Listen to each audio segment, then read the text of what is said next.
নমস্কাৰ মোৰ চেনেললৈ সকলোকে স্বাগতম জনাইছো। আজি মই কেৰেলাৰ পুৰ বনাম। ইয়াৰ কাৰণে কেইটামান কেৰেলা বাকলি গুচাই লৈছো আৰু গুটিখিনি এৰুৱাই লৈছো।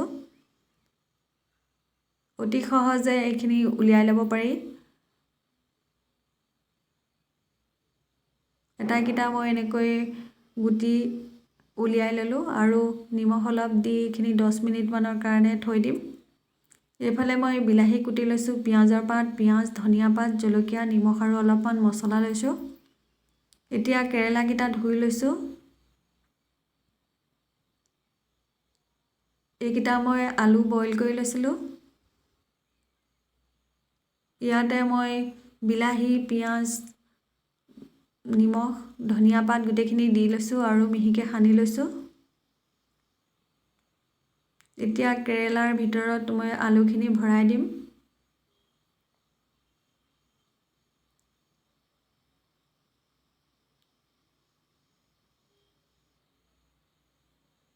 বেছি হোৱা আলুখিনি মই হাতেৰে সৈতে উলিয়াই দিম, নহ'লে গৰম তেলত আলুখিনি জ্বলি যাব আৰু ওলাই যাবও পাৰে। সেইকাৰণে মই আলুখিনি উলিয়াই লৈছো, এক্সট্ৰা আলুখিনি।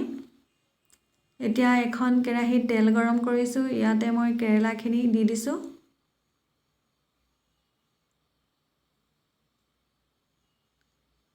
লাহে লাহে এইখিনি ভাজি ল'ম।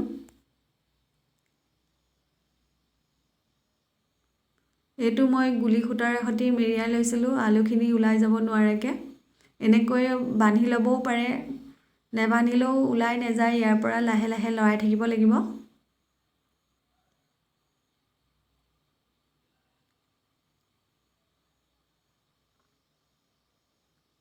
গেছৰ চিমটো মিডিয়াম দিব লাগিব, তেতিয়া এইখিনি ভাজিবলৈ ভাল হয়।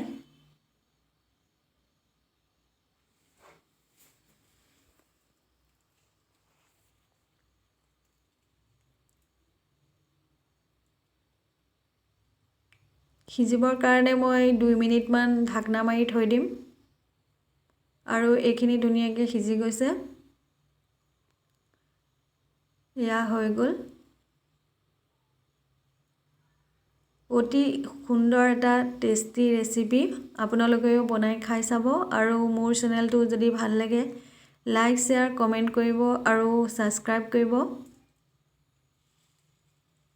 এয়া হৈ গ'ল।